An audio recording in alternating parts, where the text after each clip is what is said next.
கற்பது IAS வாயிலாக தங்களை மீண்டும் சந்திப்பதில் நான் மட்டற்ற மகிழ்ச்சி அடைகிறேன்.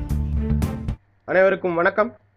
இப்போ பார்த்தீங்கன்னா நம்ம குரூப் 1 மெயின்ஸ்க்காக நம்ம கிளாஸ் பார்த்துக்கிட்டு இருக்கோம். குரூப் 1 மெயின்ஸில் வந்து பார்த்தீங்கன்னா என்ன மாதிரியான கொஷின்ஸ் கேட்பாங்க, இந்த கொஷின்ஸ் எல்லாம் வந்து இந்தந்த சப்ஜெக்டில் இருந்து வரும் அப்படின்ட்டு நம்ம ஆல்ரெடி ஒரு சில வீடியோ பார்த்தோம். அதே சமயத்தில் வந்து பார்த்தீங்கன்னா ப்ரீவியஸ் இயர் எக்ஸாம்பிள்ஸ் கொஸ்டின்ஸும் வந்து பார்த்தோம். ப்ரீவியஸ் இயர் வந்து பார்த்தீங்கன்னா என்னென்ன கேட்டிருக்காங்கன்னு நம்ம வந்து ஒரு வீடியோவில் பார்த்தோம். ஓகேயா? ஸோ அதன் அடிப்படையில் இப்போ கரண்ட்டாக நடந்துக்கிட்டு இருக்கிற விஷயம் வந்து பார்த்தீங்கன்னா உங்களுக்கு பாலிட்டி, எக்கனாமிக்ஸ், ஜியாகிரஃபி, ஹிஸ்ட்ரி, அதன் பிறகு வந்து பார்த்தீங்கன்னா சயின்ஸ் அண்ட் டெக்னாலஜி, இந்த மாதிரி எல்லாத்துலேயுமே வந்து பார்த்தீங்கன்னா கரண்ட் அஃபேர்ஸ்லேருந்து உங்களுக்கு கொஸ்டின் கேட்பாங்க. எல்லா சப்ஜெக்ட்லேயும் கரண்ட் அஃபேர்ஸுங்கிற போர்ஷன்லேருந்து கொஸ்டின் கேட்பாங்க. ஸோ அதுக்கான ஒரு வீடியோ நம்ம ஏற்கனவே வந்து ரிசர்வ் பேங்க் ஆஃப் இந்தியா பற்றி நம்ம ஒரு லைவ் பார்த்தோம். ஓகே, ஸோ இப்போ வந்து பார்த்தீங்கன்னா கன்கரண்ட் லிஸ்ட் பற்றி ஒன்று பார்க்க போகிறோம்.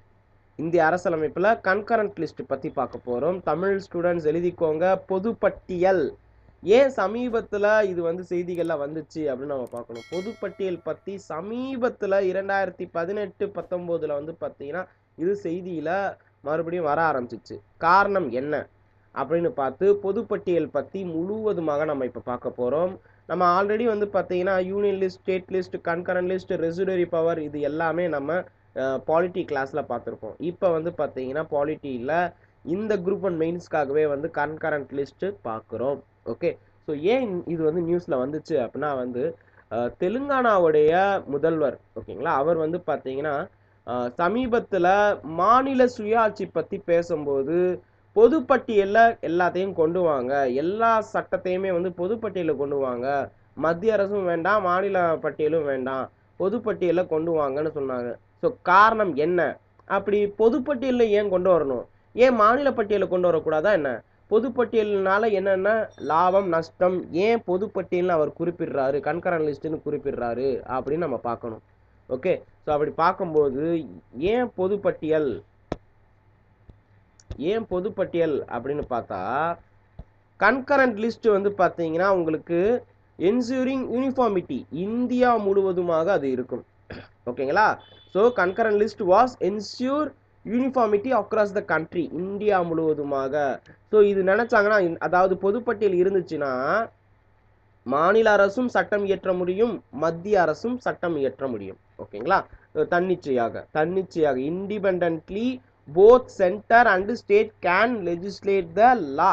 ஓகே, ஸோ இதுதான் காரணம். அதுக்கப்புறம் வந்து பார்த்தீங்கன்னா இரண்டாவது காரணம், இது வந்து பார்த்தீங்கன்னா ஃப்ளெக்சிபிலிட்டியாக இருக்கும். அதாவது ரிஜிட், இந்திய அரசியலமைப்பில் இந்த ஃபீச்சர்ஸ் ஆஃப் கான்ஸ்டிடியூஷன் ஒரு கிளாஸ் நான் எடுத்திருப்பேன். அதில் வந்து பார்த்தீங்கன்னா நெகிழும் தன்மை, நெகிழா தன்மை அப்படிலாம் வந்து சொல்லியிருப்பேன்.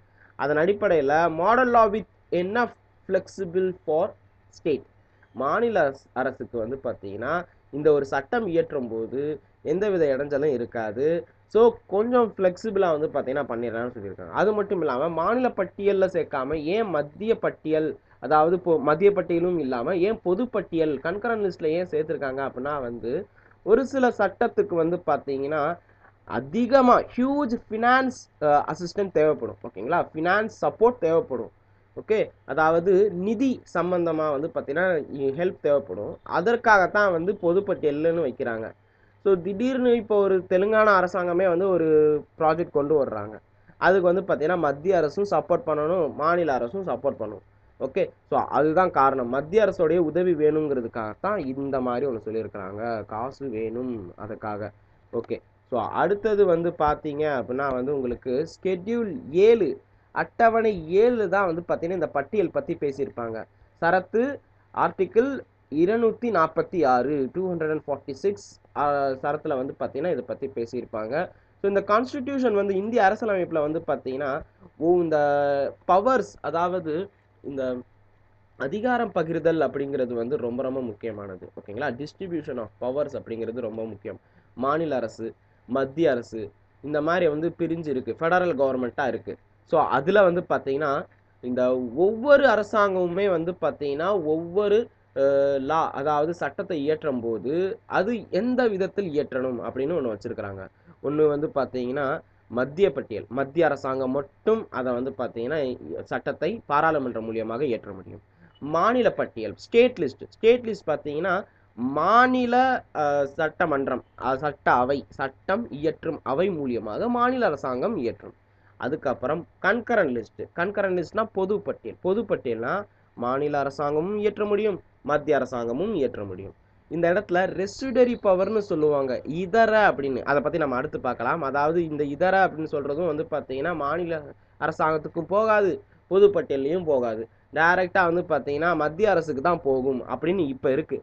ஸோ அதை மாற்றணும்னு சொல்லியிருக்கிறாங்க. அதுவும் வந்து மாற்றணும்னு சர்க்காரி அதில் வந்து பார்த்தீங்கன்னா சொல்லியிருக்காங்க. அதை பற்றி நம்ம பார்க்கலாம். சரி, இந்த கன்கரண்ட் லிஸ்ட் வந்து பார்த்தீங்க அப்படின்னா வந்து போத் பார்லிமெண்ட்டும் பண்ணலாம், ஸ்டேட்டும் பண்ணலாம் அப்படின்னு சொல்லியிருந்தேன்ல. ஸோ அது கீழே வந்து எது எது இருக்குன்னு பாருங்கள். இப்போ எஜுகேஷன் இருக்குது. அதுதான் வந்து இப்போ வந்து பார்த்தீங்கன்னா சமீபத்தில் தேர்தல் நடக்கும்போது என்ன ஒரு இந்த மேனிஃபெஸ்டோவில் சொல்லியிருக்காங்க, தேர்தல் அறிக்கையில் என்ன சொல்லியிருக்காங்கன்னா, இந்த எஜுகேஷன் அப்படிங்கிறது, அதாவது இந்த கல்வி வந்து பார்த்தீங்கன்னா அதுவும் வந்து அடிப்படை கல்வி, உங்களுக்கு ஹையர் எஜுகேஷன் பற்றி அவங்க பேசலை. ஓகே, இந்த கல்விங்கிறது வந்து பார்த்தீங்கன்னா மாநில பட்டியலுக்கு மாற்றப்படும் அப்படின்னு சொல்லியிருக்கிறாங்க. ஓகேங்களா? So including technical education, medical education, universities, அதுக்கப்புறம் வந்து பார்த்தீங்கன்னா மக்கள் தொகை, ஓகேங்களா, population control, family planning, criminal law, prevention of cruelty animals, இதுதான் ப்ரிவென்ஷன் ஆஃப் க்ரூயல்ட்டி அனிமல்ஸ், இதுதான் வந்து பார்த்தீங்கன்னா உங்களுக்கு இந்த ஜல்லிக்கட்டு இஷ்யூவில் வந்துச்சு. அதுக்கப்புறம் வந்து protection of wildlife and animals, forest, இது எல்லாம் வந்து பார்த்தீங்கன்னா கன்கரண்ட் லிஸ்ட்டில் இருக்குது. ஸோ இதை வந்து பார்த்தீங்கன்னா ஒரு சில இடத்துல மாற்றணும்னு சொல்லுவாங்க. இப்போ ஜல்லிக்கட்டு இஷ்யூவே வந்து பார்த்தீங்கன்னா உங்களுக்கு சுப்ரீம் கோர்ட் வரைக்கும் போனாங்க. காரணம் என்னென்னா வந்து இது பொதுப்பட்டியலில் இருக்குது. மாநில அரசாங்கமும் இயற்றலாம், மத்திய அரசாங்கமும் இயற்றலாம். இப்போ நீங்கள் கேட்கலாம், மாநில அரசாங்கம் தான் இயற்ற முடியும்ல, அப்போ மாநில அரசாங்கமே வந்து பார்த்தீங்கன்னா ஒரு சட்டம் போட்டு இந்த ஜல்லிக்கட்டு கொண்டு வந்திருக்கலாமேனு. ஓகேங்களா?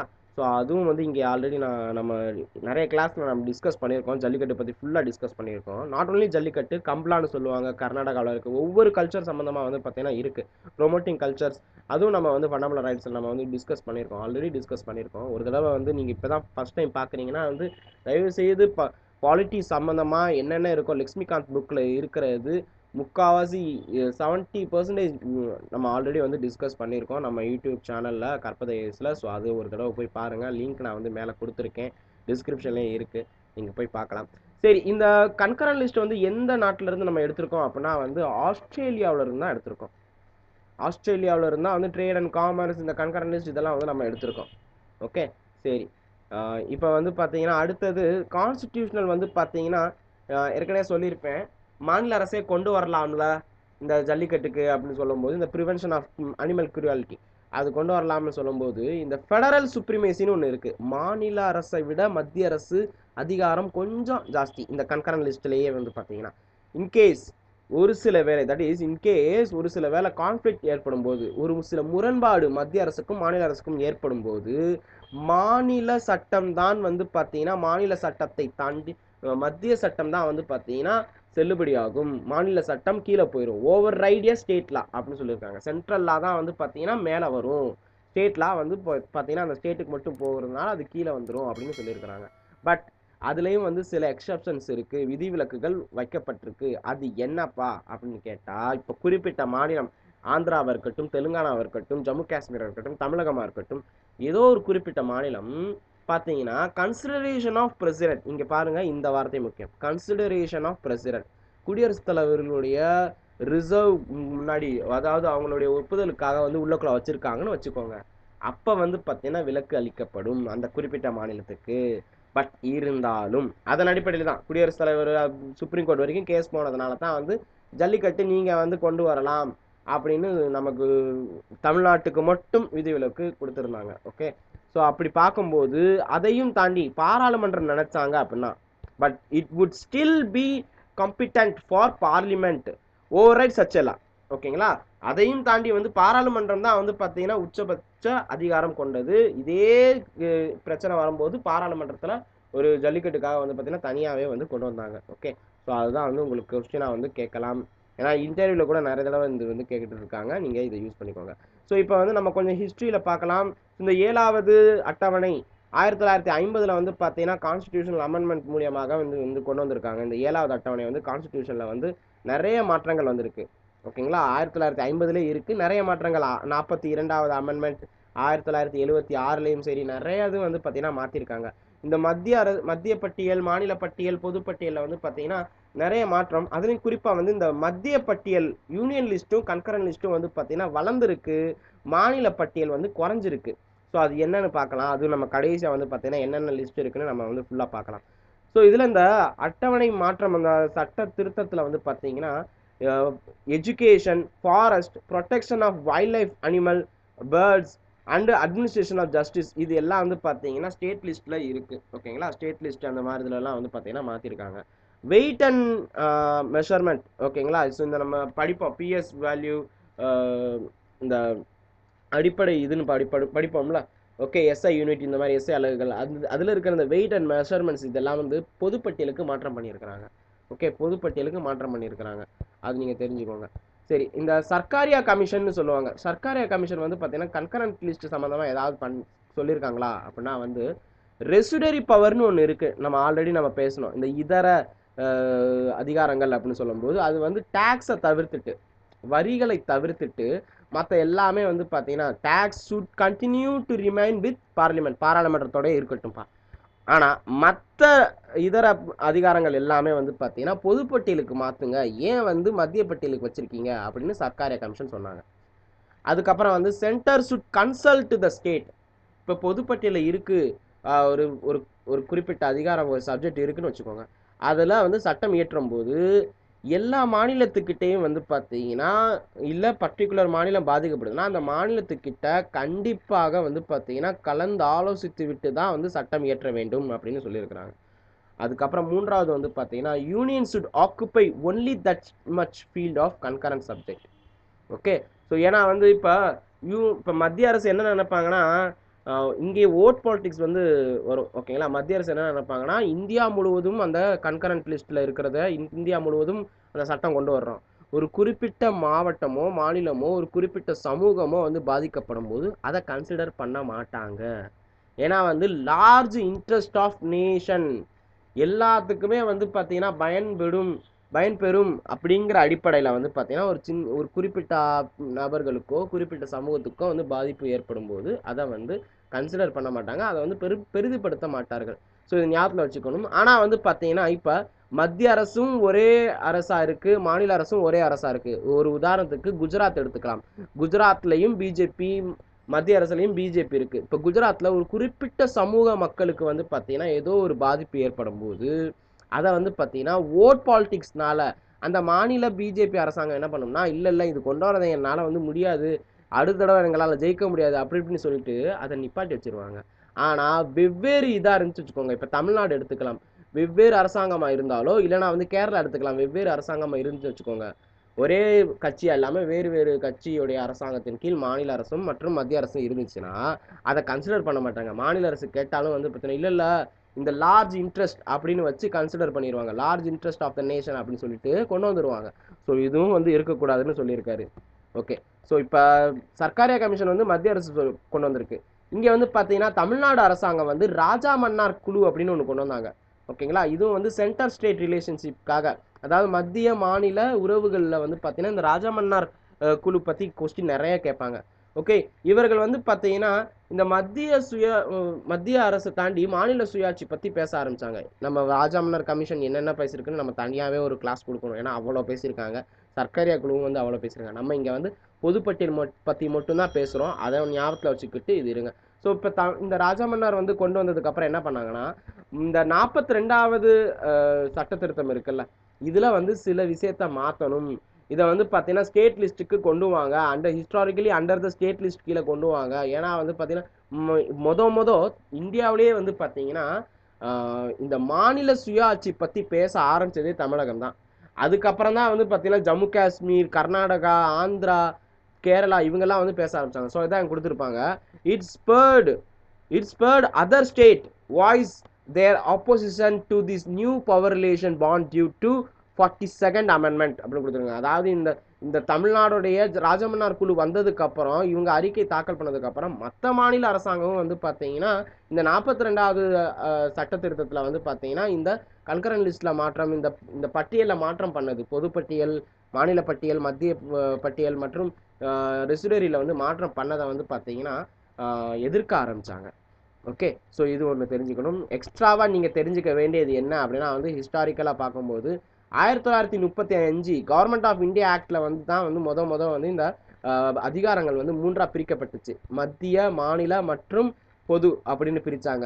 ஸோ இங்கே வந்து பார்த்தீங்கன்னா யூனியன் கொடுத்துருக்க மாட்டாங்க, சென்ட்ரல்னு கொடுத்துருக்க மாட்டாங்க, ஃபெடரல் லிஸ்ட்னு இருக்கும். ஃபெடரல் லிஸ்ட்னு சொல்லும்போது மத்திய அரசுக்கு 59 ஐட்டம்ஸ் உள்ளக்குள்ளே இருந்திருக்கு. ப்ராவின்சியல் அதாவது மாகாணங்கள்னு பார்க்கும்போது 54 வச்சுருந்தாங்க. பொதுப்பட்டியல்னு பார்க்கும்போது 36 தான் இருந்துச்சு. மற்ற இந்த ரெசிடரி பவர் எல்லாமே வந்து அப்போ இருந்த வைஸ்ராய்க்கு வந்து போயிருன்னு சொல்லியிருந்தாங்க. வைஸ்ராய்க்கு வந்து போயிருன்னு சொல்லியிருந்தாங்க. இப்போ ஒரு கேள்வி, 1935 சட்ட திருத்தம் வரும்போது யாருப்பா வைஸ்ராயா இருந்தா? உங்களுக்கு விடை தெரியும்னா கமெண்ட் பண்ணுங்க. ரொம்ப ரொம்ப முக்கியம். கொஸ்டினோட சேர்த்தே வந்து பார்த்தீங்கன்னா பண்ணுங்க. ஆன்சர் மட்டும் பண்ணாதீங்க. ஸோ நிறைய பேர் கன்ஃபியூஷன் ஆகும். ஸோ இன்னும் கொஞ்ச நாள் கழிச்சு ஈவன் நிறைய பேர் வந்து பார்த்தீங்கன்னா ஒரு வருஷத்துக்கு முன்னாடி நான் போட்ட வீடியோக்கு கூட வந்து பார்த்தீங்கன்னா ஆன்சர் பண்ணுறீங்க. அப்போ நீங்கள் என்ன ஆன்சர் பண்ணீங்கன்னு எனக்கும் மறந்துடும். ஸோ அதனால் கொஸ்டினோட சேர்த்து பண்ணீங்கன்னா இன்னும் சிறப்பாக இருக்கும். சரி, அதே சமயத்தில் இப்போ வந்து பார்த்தீங்கன்னா என்ன இருக்குது நீங்கள் கொடுத்துருக்கு. அது மட்டும் இல்லாமல் இந்த ஃபெடரலில் சேராமல் பிரின்ஸ்லி ஸ்டேட்டாக இருப்பாங்க. ஓகேங்களா? ஸோ பிரின்ஸ்லி ஸ்டேட்டாக இருப்பாங்க. ஸோ இவங்களுக்கு என்ன, however the federation never came into being as a princely state did not join it அப்படின்னு சொல்லியிருக்காங்க. ஓகேங்களா? ஸோ ஃபெடரலில் வராதவங்க வந்து பார்த்தீங்கன்னா federal never came into being as a princely state. Princely ஸ்டேட்டில் அதாவது இந்த மைசூர், திருவாங்கூர், தஞ்சாவூர் கூட வந்து பார்த்தீங்கன்னா பிரின்ஸ்லி ஸ்டேட்டாக இருந்து அதுக்கப்புறம் சேர்ந்துருப்பாங்க. ஸோ ஜுனாகத், அவுத் இதெல்லாம் வந்து பிரின்ஸ்லி ஸ்டேட்டாக இருந்துச்சு. ஓகேங்களா? ஸோ ஹைதராபாத் இதெல்லாம் பிரின்ஸ்லி ஸ்டேட். இவங்களுக்கும் வந்து இந்த ஃபெடரேஷனுக்கு வந்து அதாவது இந்த பொது மன்னிக்கணும் இந்த மத்திய பட்டியலில் வந்து பார்த்தீங்கன்னா வராது. நெவர் கேம் இன்டு அப்படின்னு கொடுத்துருக்காங்க. ஓகே, ஸோ இந்த ப்ரெசன்ட்லி இப்போ என்னென்ன இருக்குன்னு பார்க்கணும். மத்திய பட்டியலில் யூனியன் லிஸ்ட்டில் வந்து பார்த்தீங்கன்னா 100 சப்ஜெக்ட் இருக்குது. 100 ஐட்டம்ஸ் வந்து கொண்டு வந்திருக்காங்க. ஆனால் இந்திய அரசியல் அமைப்பு இருக்கும்போது 97 தான் இருக்குது. மத்திய இதில் வந்து பார்த்தீங்கன்னா இன்க்ரீஸ் ஆயிருக்கா, 97லேருந்து 100 வந்து மாறி இருக்கு. மாநிலத்தில் வந்து சொல்லும்போது இப்போ வந்து பார்த்தீங்கன்னா 61 தான் இருக்குது. ஆனால் 66 இருந்தது 61ஆக மாறி இருக்கு. கம்மியாக இருக்கா? ஸோ இதான் மொதல் சொல்லியிருப்பேன். மாநில பட்டியல் வந்து பார்த்தீங்கன்னா குறைஞ்சிருக்கும். அதே சமயத்தில் யூனியன் அதாவது மத்திய பட்டியலும் பொது பட்டியலும் வந்து பார்த்தீங்கன்னா வளர்ந்துருக்கும், இன்க்ரீஸ் க்ரோன் அப் அப்படின்னு ஒரு ஸ்லைடில் சொல்லியிருப்பேன். ஓகேங்களா? ஸோ இப்போ கன்கரண்ட் லிஸ்ட் பாருங்கள் 52ஆக மாற்றி அமைக்கப்பட்டுள்ளது. ஒரிஜினலாக வந்து பார்த்தீங்கன்னா 47 தான் இருந்துச்சு. அதாவது இந்திய அரசியலமைப்பு உருவாகும் போது பிராக்கெட்டில் இருக்கிறதெல்லாம் வந்து இந்திய அரசியலமைப்பு உருவாகும் போது இருந்தது. அதுக்கப்புறம் அமெண்ட்மெண்ட் மூலியமாக கொஞ்சம் கொஞ்சமாக 42வது அமெண்ட்மெண்ட் சில அமெண்ட்மெண்ட் மூலியமாக மாற்றிருக்காங்க. ஸோ இதுதான் கன்கரண்ட் லிஸ்ட்டை பற்றி ஏற்கனவே கொஸ்டின் வந்தது. ஸோ அதான் உங்ககிட்ட சொல்லியிருக்கேன். கண்டிப்பாக உங்களுக்கு பிடிச்சிருக்குன்னு நினைக்கிறேன். தொடர்ந்து பார்த்துட்டு வாங்க. கற்பது சேனலை மறக்காமல் சப்ஸ்கிரைப் பண்ணிவிட்டு பக்கத்தில் இருக்கிற பெல் ஐக்கானை கிளிக் பண்ணுங்கள். நன்றி, வணக்கம். நாளை நமது ஜெய்ஹிந்த். கற்பது IAS, கற்பிப்பது நாங்கள் அல்ல, நம் தமிழ் மொழி.